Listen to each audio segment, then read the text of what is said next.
네, 안녕하십니까. 저는 문석중 세무사입니다. 지난 시간에 예고드렸던 바와 같이 오늘은 적법 절차의 원칙에 대해서 설명을 드리도록 하겠습니다. 이 적법 절차의 원칙은요, 한 그 동영상으로는 부족하기 때문에 아마 여러 번에 나눠서 아마 설명을 드릴 겁니다. 그만큼 중요한 부분이기 때문에 이 부분은 꼭 보시기 바라겠습니다. 자, 일단 적법 절차의 원칙이 무엇이냐라고 물어본다면 과세관청입니다. 과세관청이라고 한다면 일단 세무서가 있을 수가 있고, 그 다음에 지방세의 경우는 시군구청이 있을 수가 있고, 그리고 관세도 마찬가지로 포함이 된다고 보시면 됩니다. 이런 과세관청이 세금을 부과하고 징수할 때, 이때 준수해야 될 그런 지침 또는 원칙을 우리는 적법 절차라고 말하고, 그것은 어떤 과정에서 준수되어야 되고 어떤 과정이 보호되는지 그런 내용이 쭉 정리되어 있고, 그런 내용을 우리는 적법 절차의 원칙이라는 말로 표현하고 있습니다. 자, 과거에는 이 적법 절차의 원칙이 크게 중요성이 이렇게 부각되지 않았습니다. 그런데 최근에는 납세자의 권익이 굉장히 중시되는 그런 그 시류가 새롭게 형성이 되다 보니까 이 부분이 새롭게 강조되고 있는 상황입니다. 그래서 최근에 대법원 판례를 보면은 적법 절차의 원칙이 준수되지 않은 경우는 여지없이 국가가 패소 판결되는 그런 내용들이 굉장히 많이 나오고 있습니다. 그래서 그만큼 중요한 내용이기 때문에 적법 절차의 원칙은 여러분들이 꼭 아셔야 될 그런 내용이고, 그리고 적법 절차의 원칙을 알기 위해서는 기본적으로 몇 가지 내용을 반드시 검토를 해야 되는데, 그 검토할 내용이 첫 번째가 바로 요 기간과 기한입니다. 즉, 뭐 부과를 하건 징수를 하건 과세관청 입장에서 본다면 그 시간적인 어떤 그 제한이 있을 수밖에 없습니다. 첫 번째가. 그리고 납세자들도 마찬가지죠. 그래서 일단은 적법 절차의 원칙을 구체적으로 알기 전에 기본적인 세법 내용도 함께 파악하시는 것이 중요하다. 그래서 첫 번째로 기간과 기한에 대해서 말씀드리도록 하겠습니다.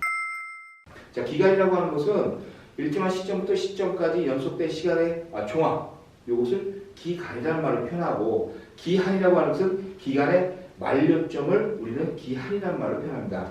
자, 예를 들어서 부가가치세 같은 경우에는 1년에 2번을 신고하도록 되어 있습니다. 일반 과세를 놓고 볼 때.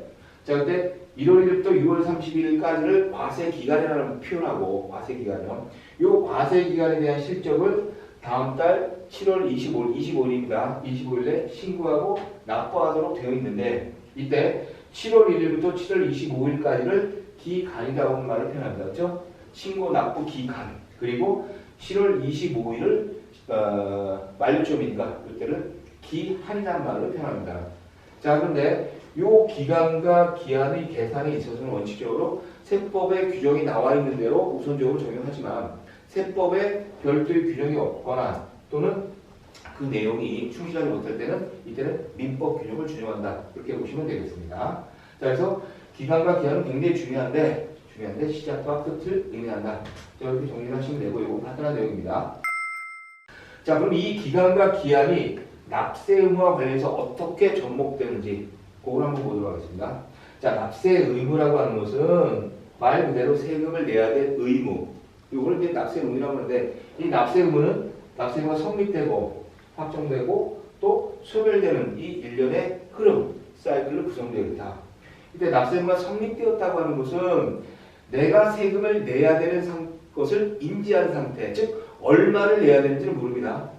얼마를 내야 되는지는 모르지만 어찌됐든지 세금은 내야 된다는 것을 인지한 상태를 우리는 납세 의무가 성립되었다는 말을 표현하고, 확정되었다는 것은 자, 세금도 내야 되지만 구체적으로 얼마를 내야 된다는 것을 스스로 알게 된 그 상태, 이거를 교과서에는 계수화되었다는 말을 표현합니다. 그 상태를 확정되었다는 말을 표현하고, 자, 이렇게 성립돼서 확정된 납세 의무는 이 5가지 사유에 의해서 없어지게 됩니다. 이것을 소멸이라는 말을 표현하는데, 납부, 충당, 이거 기본적인 내용이니까요. 즉, 내가 내야 될 금액과 환급받을 금액이 있으면 서로 상의를 취하겠다. 자, 충당입니다. 부가의 취소, 세금을 내라고 고지했는데 어떠한 이유에서 이 부가가 취소가 됐습니다.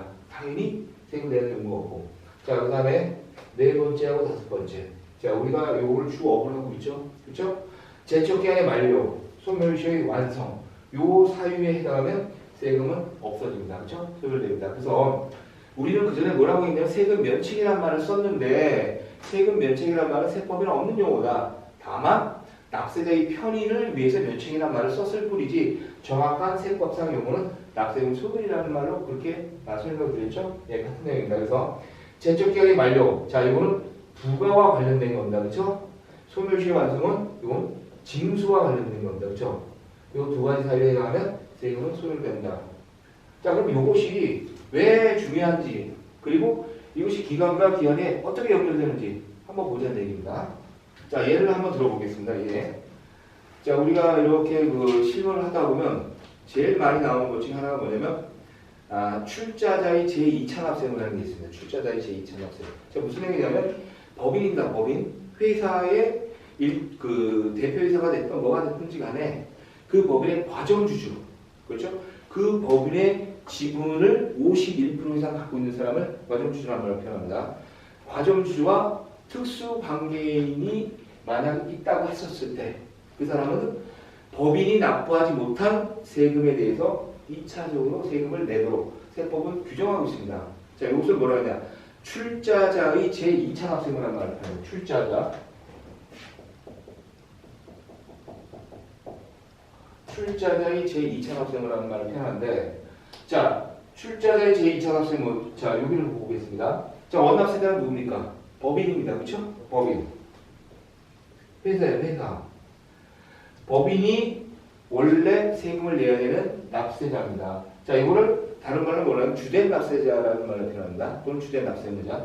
주된 납세무자인 법인이 세금을 내지 못하면 이 법인과 일정 관계에 있는 출자자가 대신해서 법인이 내야 될 세금을 내라라는 것이 출자자의 제2차 납세무입니다. 그렇죠?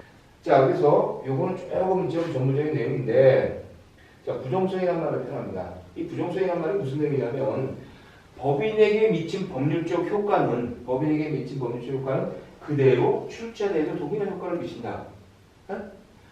법인에게 미친 법률적 효과는 출자자에게도 그대로 동일한 법률적 효과가 발생한다는 게 부정성이라는 말을 표현합니다.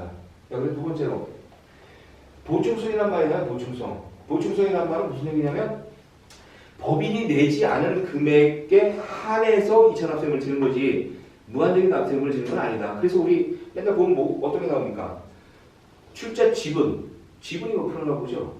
즉 지분이 70%면 법인 체납액의 70%를 이차납세금자가 지는 것이고 52%면 52%만 지는 거고 이것이 아버지, 어머니, 딸, 아들 해서 각각 25%씩 지분을 갖고 있다고 한다면 아들은 전체 법인의 체납액 중에서 25%에 대해서만 이차납세금을 지는 겁니다. 그렇죠? 그것이 바로 이 보충성의 개념이에요. 이해되시죠? 그래서 이 납세와 관련해서 가장 많이 우리한테 문의가 들어오고 자문을 해주고 또 납세자들이 이해를 못하는 부분 중에 하나가 바로 이런 부분입니다. 그럼 내가 이걸 왜 이런 말씀을 드렸느냐? 바로 이거예요. 자, 2차 납세금의 성립 시기가 어땠냐 이거예요. 제2차 납세금의 성립 시기. 즉 세무서에서 자, 법인 세금을 체납을 했습니다. 체납을 했어요. 그럼 당신은 제2차 납세 의무자입니다. 따라서 당신은 현재 체납액 중에서 당신이 갖고 있는 지분만큼 세금을 2차적으로 부담을 해야 된다고 통지할 겁니다. 통지를 할 때 이 사람이 2차 납세 의무자인지 아닌지를 판단해야 되잖아요. 그렇죠? 그 판단 시점이 언제입니까? 그 판단한 시점이 납세무 성립일 현재입니다. 이게 굉장히 중요한 거예요. 자, 그러면 구체적으로 한번 보자고요.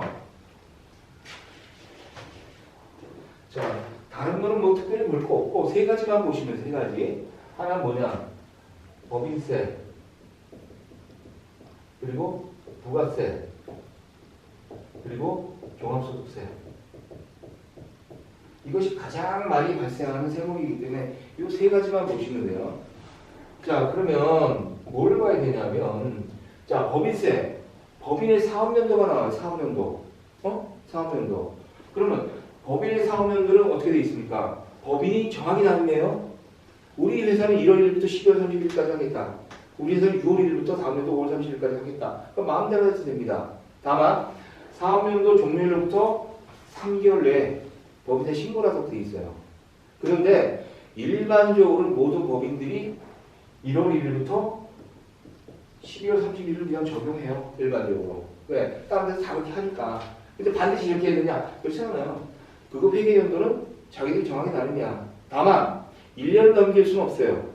1년. 1년에 한 번씩 결산하나 대기야. 6개월 내에서 2번 해서 상관없지만 1년 넘길 수가 없다. 그런데 거의 대부분은 1월 1일부터 12월 31일까지 사업문을 정한다. 자, 그러면 이 시점이 납세의무 성립 시점이라 이거예요. 과세기간 종료일 사업 그때가 납세의무 성립 시점이야. 네? 그럼 법인세의 납세의무 성립 시점은 12월 31일이라는 얘기야. 그렇죠? 부가가치세는 1월 1일부터 6월 30일까지 1기, 7월 1일부터 12월 30일까지 2기. 그렇죠? 자, 그럼 부가세 1기 납세의무 성립 시점은 6월 30일. 그렇죠? 그리고 부가가치세 2기 납세의무 성립 시점은 12월 30일이에요. 그렇죠? 이게 왜 중요하냐? 자, 2차 납세의무자 판정을 해야 돼요. 판정. 뭐라고 했어요? 납세의무 성립일 현재.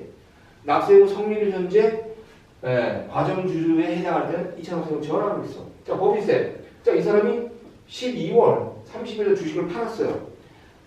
60%를 갖고 있는데 12월 30일 날 30%를 팔았어. 자, 그럼 이 사람은 법인세 2차 납세를 질까요, 안 질까요? 안 진다는 얘기지. 사업년도 종료일 12월 30일이고 이 시점이 납세의무 성립 시점인데 납세의무 성립일 현재 이 사람은 과정주주가 아니잖아. 아니기 때문에 이 사람은 법인세에 대한 납세의무는 안 지겠죠. 2차 납세의무는. 그런데 부가가치세는 1기 6월 30일 시점에는 이 사람이 과정주주였다. 그럼 그거에 대해서는 제2차 납세의무를 친다는 얘기예요. 그렇죠? 이거 굉장히 중요한 겁니다. 세목별로 판단하셔야 돼요. 세목별로. 그래서 2차 납세의무 판단 시점은 납세의무 성립일이다. 이때를 기준해서 제2차 납세의무가 있는지 없는지 여부를 판단하는데 이것은 세목에 따라 달라진다는 얘기예요. 세목에 따라서. 이해되시죠? 세목에 따라 달라지는 겁니다. 자, 그 다음 종합소득세.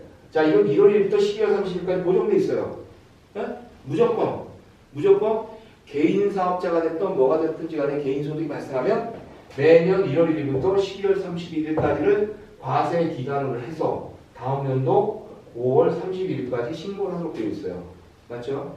자, 그렇다고 한다면 종합소득세 납세의무 성립 시점은 사업년도 종료일입니다. 12월 31일. 이해되시죠? 법인 간의 차이는 이렇습니다. 자, 이때 납세의무 성립과 관련해서 우리가 꼭 잊지 말고 챙겨야 될 것은 뭐냐? 바로 과점주주와 관련해서 출자자의 과점주주와 관련해서 제2차 납세의무를 부과할 것이냐 말 것이냐 판단을 할 때 그 성립 시점은 바로 납세의무 성립일을 기준으로 판단한다. 이 얘기를 왜 하느냐? 며칠 전에 지방세와 관련해가지고 상담이 들어왔어요. 상담이 들어왔는데 뭐냐? 내용은 간단해요. 아버지, 엄마, 아들들이 한 회사에 주주로 구성되어 있어. 이 사람들이 100%를 갖고 있어요. 자, 25%씩 갖고 있어. 자, 근데 문제는 뭐냐? 아들이 12월 29일 날 주식을 팔았어요.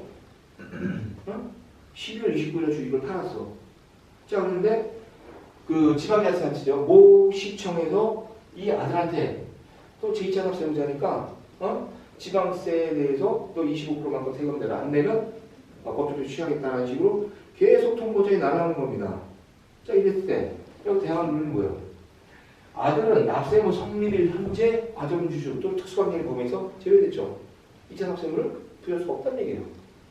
이건 잘못된 내용이라는 얘기예요. 그래서 2차 납세의무 성립과 관련해서는 납세의무 성립점이 이 시점이 2차 납세의무 지정 시기이기 때문에 같이 이거는 함께 봐야 된다. 그러면 확정과 관련해서는 또 뭐가 중요하냐? 뭘 봐야 되냐? 자, 우리가 제일 그 면책과 관련해서 상담이 들어올 때 어려운 부분이 뭡니까? 주식의 압류. 상장법인 같은 경우는 시장에서 그 거래가 되기 때문에 매각이 자유롭고 용이해요. 그런데 비상장 주식은 매각 자체가 쉽지가 않다고. 가족회사고 어떻게 보면 소규모이기 때문에 뭐 주식이라고 가치가 있는 경우도 있지만 없는 경우 거의 대부분이기 때문에 비상장 주식은 매각 자체가 쉽지가 않습니다. 자, 이랬을 때 조금 전에 내가 출자자의 제2찬합세무라고 했는데 법인의 제2찬합세무라는 게 있어요. 법인의 제2찬합세무. 무슨 얘기냐면 법인의 과점주주가 있어요. 법인의 과점주주가 있는데 그 법인의 과점주주가 체납됐어. 그러면 법인이 대신 세금을 내줘라 라는 게 법인의 제2찬합세무예요. 이해되죠? 조금 전에는 법인이 세금을 못 내게 되면 그 법인의 과점주주가 대신 세금을 내라는 것이 출자자의 제2찬합세무고, 자, 이번 반대로 그 법인의 출자자가 과점주주예요. 근데 세금을 못 냈어.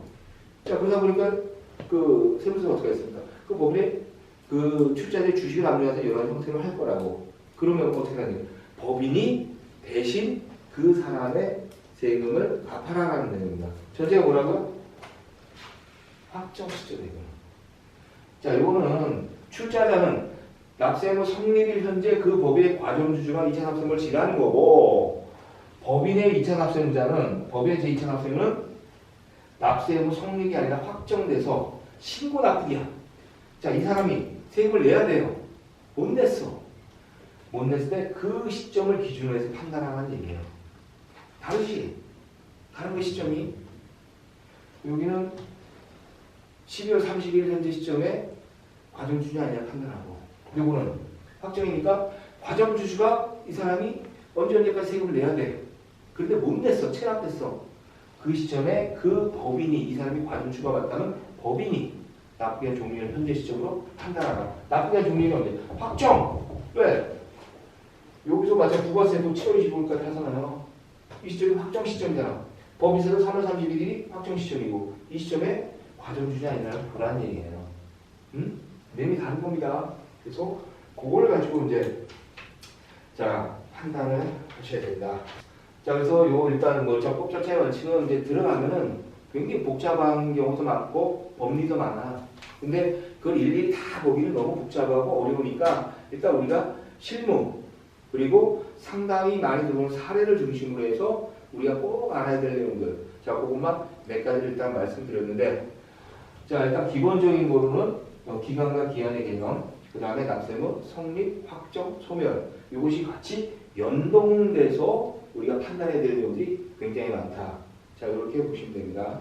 그래서 일단은 기본적인 내용 이 상태에서 일단 정리를 하고, 다음 시간에 구체적인 적용 사례들이 굉장히 많이 나옵니다. 어떤 경우도 있냐면 뭐 제척기간 기산이라든지 아니면 기수식이라든지 아니면 법정기일이라든지 이런 시점들이 계속 나와요. 그럴 때마다 각각 어떤 걸 정해야 다 달라. 그래서 굉장히 중요한 그런 내용들이기 때문에 다음 시간에는 그런 내용을 중심으로 해서 설명을 드리도록 하겠습니다. 좀 이따 뵐게요.